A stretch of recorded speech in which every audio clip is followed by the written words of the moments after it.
शनिवारी रात्रीच्या अमरावतीच्या याच घटनेनं जे आहे ते संपूर्ण महाराष्ट्र हादरला गेलेला आहे। महिला सुरक्षेच्या विषयी जो आहे तो मोठा प्रश्नचिन्ह या ठिकाणी निर्माण झालेला आहे की अमरावतीपासून 12 ते 15 किलोमीटरवर असलेल्या भानखेड रोडवर एका तरुणीचं सर्वस्व लुटलं गेलं। एवढंच नाही तर तिच्यासोबत असलेल्या तिच्या मित्राला मारहाण केली, 120 रुपये लुटले। पण ही घटना जेव्हा प्रकाशात आली तेव्हा पोलीसही जे आहे तत्परतेनं या संपूर्ण आरोपीच्या शोधात निघाले आणि काही तासातच जे आरोपी जे आहेत, सामूहिक अत्याचार करणारे जे 5ही आरोपी आहेत ते संपूर्ण पोलिसांनी आपल्या ताब्यात घेतलेले आहेत, त्यांना अटक केलेली आहे। आज त्यांना न्यायालयात हजर करणार आहेत। नेमकं ही घटना काय आहे या घटनेचं विश्लेषण करताना पुढील काही मिनिटात आपण जाणून घेणार आहोत की ही घटना झाली तरी कशी। नमस्कार, मी धनंजय साबळे, मुंबई तकमध्ये आपलं स्वागत आहे। अमरावतीची शनिवारची भानखेड रोडवरची त्या तरुण आणि तरुणीची तो प्रवास, ती रात्र त्यांच्या जीवनात जो आहे फार मोठा चटका देऊन गेली। एका तरुणी आणि तरुणासोबत अमरावतीकडे येत असताना भानखेड रोडवर त्यांना अडवलं, 5 जणांनी अडवलं आणि त्या 5 जणांनी त्यांना पैशाची मागणी केली। जवळ होते ते 120 रुपये पूर्ण दिले, पण काय त्याच्यातल्या एका तरुणाचं जे आहे ती नजर फिरली आणि त्या तरुणीवर त्यानं त्याच ठिकाणी अत्याचार केला। यावेळेस तरुणीसोबत असलेल्या मित्रांनी विरोध केला, पण बाकी लोकांनी त्याला बांधून त्याला फरफडत नेऊन जंगलात टाकलं। भानखेडचं जंगल संध्याकाळची 6 नंतर किंवा 7 नंतर थोडं या ठिकाणी अंधारच होतं। जंगल असल्यामुळे रस्त्यावर प्रवासीही कमी असतात, पण याचाच फायदा या नराधमांनी घेतला आणि त्या युवतीचं जे आहे सर्वस्व लुटलं।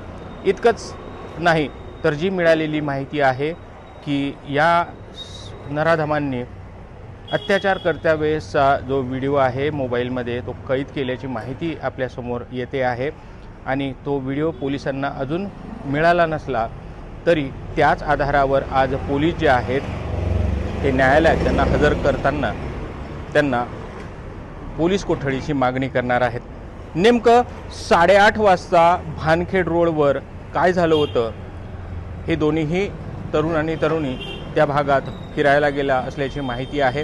ते अमरावतीकडे येत असताना या 5ही जणांनी त्यांना अडवल्यानंतर त्यांच्याकडून पैशांची मागणी केली, पण पैसे होते फक्त 120 रुपये, ते पण दिले। पण त्यातच एका जणांची जी आहे नियत फिरली आणि त्यानंच त्या युवतीचं होतं या नव्हतं या ठिकाणी केलं आणि ती तरुणी आज हॉस्पिटलमध्ये भरती आहे आणि तिची तब्येत जी आहे गंभीर असल्याची माहिती या ठिकाणी आहे।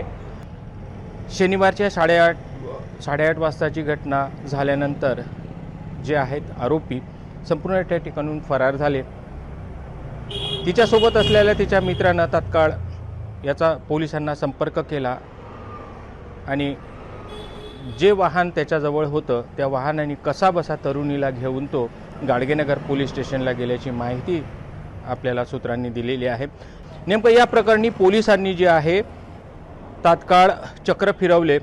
क्राईम ब्रांचचे अधिकारी असतील, प्रत्येक पोलीस स्टेशनचे जे PI आहेत, कारण त्यांनी CP सरांनी आदेशित केलं होतं की या घटनेची गंभीरता पाहता संपूर्ण जे आरोपी आहेत हे कुठं पळाले नाही पाहिजेत, लवकर पकडली गेली पाहिजेत आणि तसंच झालं। संपूर्ण पोलीस यंत्रणा जागी झाली आणि त्यांनी तात्काळ या 5ही नराधमांना जे आहे अटक केलेली आहे आणि हे संपूर्ण नराधम जे आहेत ते 28 ते 46च्या वयोमर्यादेतले असल्यामुळे त्यांना ह्या सर्व गोष्टीची कल्पना असताना सुद्धा त्यांनी हे असं कृत्य केलं। त्यामुळे त्यांना जे आहे पळून जाण्याचं त्यांचं जो मनसुबा होता तो पोलिसांनी फते होऊ दिला नाही आणि त्यातूनच अमरावतीचे जे DCP आहेत गणेश शिंदे यांनी काय नेमकं याविषयी सांगितलेलं आहे ते आपण पाहून घेऊया। दिनांक 28/3/26 रोजी रात्री 8:30 ते 9:15च्या सुमारास पोलीस ठाणे फ्रेझरपुरा हद्दीतील भानखेडा या गावाकडे जाणाऱ्या रोडवर जंगल परिसरामध्ये एक युवक व त्याची मैत्रीण असे त्या ठिकाणी ॲक्टिवा वाहनावरून जात होते। 5 लोकांनी त्यांना त्या ठिकाणी अडवले, त्यांना लाथाबुक्क्यांनी मारहाण केली आणि त्यांच्याकडील 120 रुपये काढून घेतले आणि त्याचबरोबर त्यातील एका आरोपिताने या पीडितेवर लैंगिक शारीरिक अत्याचार केलेले आहेत. याबाबत या अनुषंगाने पोलीस ठाणे फ्रेझरपुरा येथे अपराध क्रमांक 189/26 कलम 70(1), 77, 127(2), 310(2), 351(3) भारतीय न्याय संहितेप्रमाणे गुन्हा दाखल केलेला आहे. सदर गुन्ह्यातील 5 आरोपितांना पोलीस ठाणे फ्रेझरपुरा, क्राईम ब्रँच आणि इतर सर्व आयुक्तालयातील डीबी पथके अशा संयुक्त पथक स्थापन करून ताब्यात घेण्यात आलेला आहे. पुढील तपास फ्रेझरपुरा पोलीस ठाण्याचे अधिकारी करत आहेत. या संपूर्ण घटनेच्या वेळेस त्यांनी त्यातल्या कोणी एकाने जो आहे व्हिडिओ या ठिकाणी मोबाईलमध्ये काढलेला आहे, त्या घटनेचा व्हिडिओ काढलेला आहे आणि तो काढलेला व्हिडिओ अजून तरी पोलिसांच्या समोर आलेला नाही, कारण तो या ठिकाणचा सबळ महत्त्वाचा पुरावा पोलिसांना या 5 जणांना जे आहे शिक्षा देण्यासाठी असू शकतो. म्हणूनच पोलीस या प्रकरणात आता प्रमुख मुद्द्यावर जो आहे PCR याच मुद्द्यावर घेणार आहेत. पण एकंदरीतच या संपूर्ण प्रकरणानंतर अमरावतीच नाही तर संपूर्ण महाराष्ट्र हादरला. नेमकं हे नराधम अशा पद्धतीनं एका मुलीच्यावर अत्याचार करतील असं त्या मुलीला किंवा तिच्या मित्राला सुद्धा वाटलं नसेल. पण समाज माध्यमांवर या संपूर्ण प्रकरणात हळहळ व्यक्त केली जात आहे आणि या आरोपींना लवकरात लवकर जे आहे फास्ट ट्रॅकमध्ये हे प्रकरण चालवून त्यांना फाशीची किंवा त्यांना योग्य ती शिक्षा द्यावी असं समाज माध्यमावर सध्या लोकांचा आक्रोश या ठिकाणी दिसतो आहे. नमस्कार, हा व्हिडिओ आपल्याला कसा वाटला जरूर सांगा.